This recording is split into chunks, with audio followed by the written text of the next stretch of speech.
हुए हैं गुजरात से। हमारे महानिर्माणी अखाड़े के बहुत ही ओजस्वी वक्ता हैं और बहुत ही कई जगह सनातन धर्म का प्रचार प्रसार दिल्ली में भी करते हैं। ऐसे हमारे महामंडलेश्वर महानिर्माणी के अखाड़े के शैलेशानंद जी महाराज आपको भी दिव्य आपको आशीर्वचन देंगे। उनके लिए भी मैं निवेदन करता हूँ। टाइम आपको पता है। ओ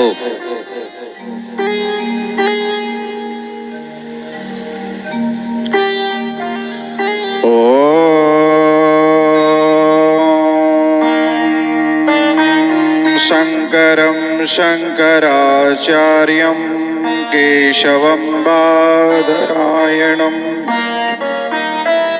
सूत्रभाष्यकृतो वन्दे भगवन्तो पुनः पुनः।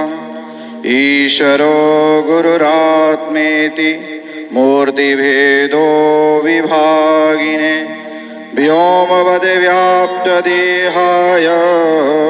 दक्षिणामूर्तये नमः। ॐ सहना भवतु सहनो भुनक्तु सह वीर्यङ्करवावहै तेजस्विनावधीतमस्तु मा विद्विषावहै। ॐ शान्ति शांति शांति। बोले सिद्धेश्वर महादेव की जय हो। पार्वती पतये हर हर महादेव हर। आज इस पवित्र पावन भूमि पर माँ भगवती चंडी के पवित्र प्रांगण में और इस दिव्य साधना उपासना का जो केंद्र है, आप निरंतर 1 महीने से उपासना कर रहे हैं। उस उपासना का श्रेय और उस उपासना की पद्धति के लिए आप लोगों को जागृत करने का, क्योंकि संतों का कार्य है जगाना। बोले जागते रहो, जो सो जाए उसे जगाने का कार्य है संतों का। तो ऐसे परम पूज्य 1008 महामंडलेश्वर स्वामी चंद्रेश्वर आनंद गिरी जी महाराज, जिनके पावन सानिध्य में यह पूरा प्रकल्प 1 महीने का आपने शिव आराधना की, ऐसे पूज्य महाराज श्री को नमन कि इस प्रकार से ही आपके शिव आराधना में आपके जीवन को लगा रहे हैं। आज के इस पावन कार्य की अध्यक्षता कर रहे कार्यक्रम की मंचस्थ विराजमान वरिष्ठ महामंडलेश्वर 1008 स्वामी शिव स्वरूपानंद सरस्वती जी महाराज, और जिनकी ओजस्वी तेजस्वी वाणी का आप श्रवण कर रहे थे, पूज्य महाराज श्री मंच का संचालन करके जो आपकी चैतन्यता को जिस प्रकार से भगवान श्री कृष्ण ने गोपी ग्वालों के साथ समस्त ब्रजमंडल क्या भूमंडल क्या संपूर्ण ब्रह्मांड की चेतना को जागृत करके सबके जीवन में धर्म और अध्यात्म की स्थापना करी, चाहे उसके लिए महाभारत ही क्यों ना करना पड़ा हो, ऐसे हमारे पूज्य श्याम चैतन्य पुरी जी महाराज, जिन्होंने सभी प्रकल्पों में बोले हरिद्वार क्या, वृंदावन क्या, हरियाणा क्या, पंजाब क्या, मध्य प्रदेश क्या, उत्तर प्रदेश क्या, सभी जगह धर्म प्रचार प्रसार में संलग्न है महाराज श्री की संस्थाएं। ऐसे पूज्य महाराज जी सभी संतों को वंदे महापुरुष चरणारविंदम के वाक्य को पूर्ण करते हुए, समय की भी कम है, पर आइए 2 मिनट हरिनाम संकीर्तन से अपनी वाणी को पवित्र करेंगे। नमः शिवाय ओम नमः शिवाय नमः शिवाय ओम नमः शिवाय नमः शिवाय ओम नमः शिवाय नमः शिवाय ओम नमः शिवाय नमः शिवाय ओम नमः शिवाय नमः शिवाय ओम नमः शिवाय नमः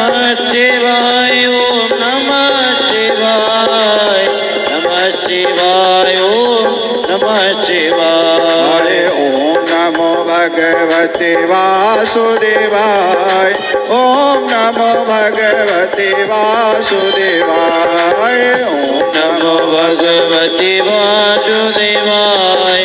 ओम नमो भगवते वासुदेवाय। ओम नमो भगवते वासुदेवाय। ओम नमो भगवते वासुदेवाय। ओम नमो भगवते वासुदेवाय। ओम नमो भगवते वासुदेवाय। नमः शिवाय। ओम नमः शिवाय। नमः शिवाय। ओम नमः शिवाय। नमः शिवाय। ओम नमः शिवाय। नमः शिवाय। ओम नमः शिवाय। नमः पार्वती पतये। हर हर महादेव। तो आज का पावन जो विषय है कि आतिथ्यम शिव पूजनम मिष्ठान्न पानम गृहे साधो संगम उपासते धन्यो गृहस्थाश्रम। गृहस्थाश्रम धन्य क्यों है? पूज्य महाराज श्री ने बड़ा चिंतन 1 महीने तक किया, क्योंकि जो आप तपस्या कर रहे हैं इसी तपस्या से ही, क्योंकि देखिए सन्यासी हो, साधु हो, विरक्त हो, वैरागी हो, धर्मात्मा हो, महात्मा हो, किसी की ऊपर से आकाश से उत्पत्ति नहीं होती है। ये गृहस्थ आश्रम ही है जो सुंदर सुंदर साधु संत महात्मा महापुरुषों का निर्माण करता है। तो यदि धन्य गृहस्थ आश्रम नहीं होगा तो सुंदर सुंदर महात्मा और तपस्वी विरक्त महात्मा प्राप्त नहीं होंगे। इसलिए गृहस्थ आश्रम का धन्य होना बहुत आवश्यक है।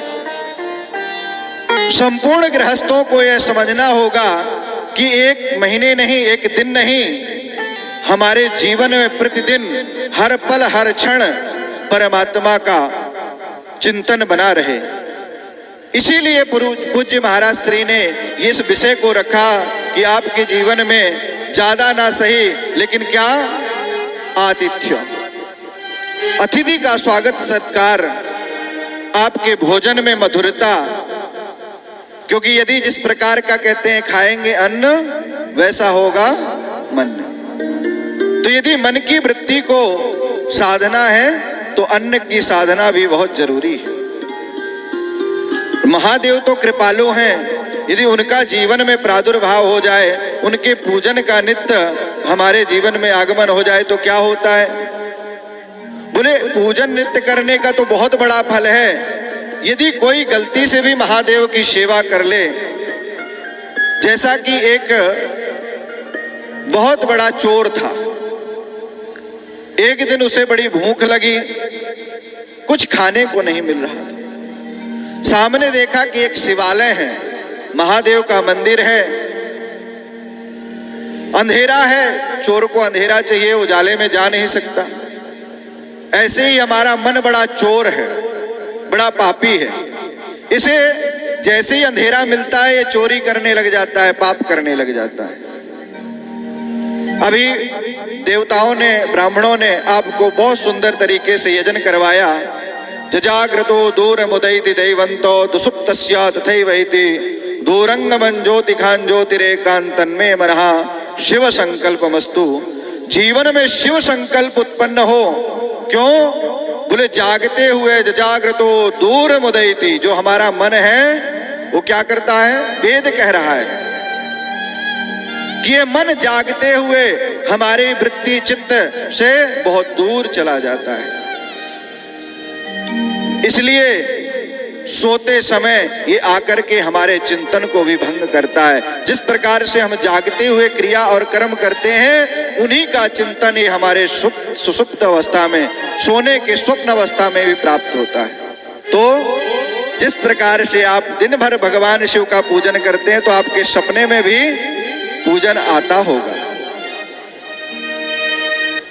तो बोले क्या करना चाहिए? बोले जागते सोते एक चिंतन करना चाहिए। क्या? बोले शिव संकल्प अस्तु। शिव का मतलब कल्याणकारी संकल्पों को अपने जीवन में धारण करना चाहिए। इससे ही हमारी ऊर्ध्व गति, ऊपर जाने का इन्हीं की उन्नति की ओर जाने का मार्ग खुलता है, नहीं तो अधोगति की प्राप्ति होती है। शिव पूजन, तो कहने क्या कह रहे थे कि शिवालय में वो चोर गया और वहां अंधेरा था, लेकिन एक कोने में एक दीपक जल रहा था। उस दीपक की लौ से ज्यादा रोशनी नहीं हो रही थी, तो उस चोर ने क्या किया कि शिवलिंग के ऊपर एक झंडा लगा हुआ था, उस झंडे को निकाला और शिवलिंग पे चढ़ गया। शिवलिंग पे चढ़ के उस झंडे को निकाला और उस झंडे को निकाल करके उस दीपक से जला करके पूरे शिवालय में रोशनी कर दी। वह दिन शिवरात्रि का था। उसने वहां पर देखा कि जो निर्माल्य रखा था, फल रखे थे, उसको पाया और उसको पाकर के चला गया। एक दिन उसकी मृत्यु हो गई। मृत्यु के पश्चात जब वो यमराज के पास पहुंचा तो क्या हुआ? यमराज ने कहा इसने जीवन भर पाप किया है, पूरे जीवन पाप किया है, चोरी करी है, दूसरों को तकलीफ दी है। बोले अच्छा पुण्य क्या किया? बोले कोई पुण्य नहीं किया, एक दिन इसने शिवालय में जाकर के रोशनी की है, उजाला किया है। बोले इसका फल क्या हो सकता है? बोले तो महादेव ही जाने, महादेव की महिमा महादेव जाने, क्योंकि महादेव कौन है? देवाधिदेव, देवताओं के भी जो देवता है वो महादेव। तो जब महादेव के पास पहुंचे तो महादेव ने कहा एक काम करो, देखो बेचारे ने जीवन भर चोरी करी है और एक दिन जाकर के मेरी सेवा भी करी है, तो अब ये जीवन में दोबारा चोरी ना करे, तो इसको एक काम करो, क्या बना दो? खजांची, कुबेर बना दो। क्या बोलो? कुबेरेश्वर महादेव की। कुबेर कौन है? पूर्व जन्म का चोर। तो महादेव की कृपा कितनी अद्भुत है कि जिसने जीवन भर चोरी करी, आप करने मत लग जाना कि चोरी करने के बाद बोले खजांची बनने को मिलेगा। पर महादेव आपके जीवन में आप जो करेंगे उसका क्या फल होगा, इसके अधिकारी हैं। इसलिए महादेव की उपासना जो पूज्य महाराज श्री ने इतने सुंदर भाव से आपसे 1 महीने तक करवाई, इसका फल स्वरूप आपके जीवन में पूज्य महाराज श्री, क्योंकि कहते हैं संत न होते जगत में तो जल मरता संसार। तो संत सिर्फ ये चाहते हैं कि आपका जीवन धन्य हो, आपका गृहस्थ आश्रम धन्य हो और उस गृहस्थ आश्रम से दिव्य दिव्य महापुरुष महात्माओं का भी आगमन हो और इस समाज को सही दिशा निर्देश मिले। इन्हीं शब्दों के साथ पूज्य महाराज श्री और चंडी माँ के चरणों में पुष्पांजलि अर्पण करते हैं। ओम शांति शांति। हेलो।